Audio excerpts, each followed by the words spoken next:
kamusta ang pagiging manager mo sa Tart Tea? Okay lang po. Magkano sweldo ni Wendy?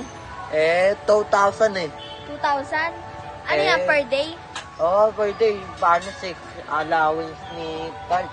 Allowance? Kakabayad ako, sa New Year. Paipon ako Ganun ba? sa Pasko. Anong gagawin natin?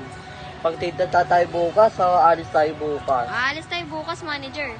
Masaya ba maging manager dito? Pwede.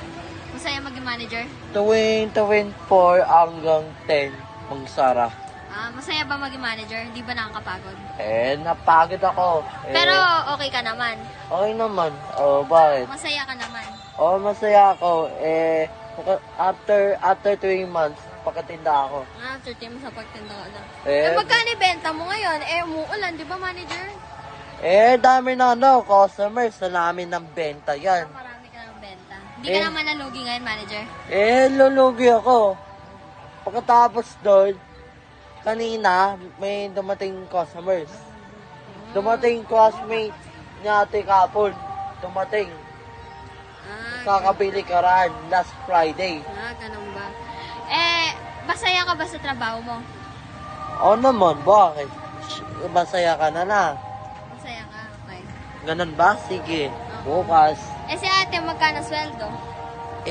Balance mo na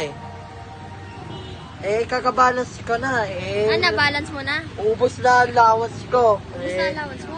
Ubus na ang sahod ko Ubus na, okay. Wala akong bebenta Ganun ba? Kakabayad ako, tuition, Tuition? wifi, Ano? tubig, Wifi? kuryente, ganun. Grabe. Dahil binabayaran ni manager. Okay. Babayad ako. Next month na lang, manager. Next month na lang sweldo ko. Papasweater na lang. Okay. Gagawin ko. Magbabay ka na. Bye-bye. See you on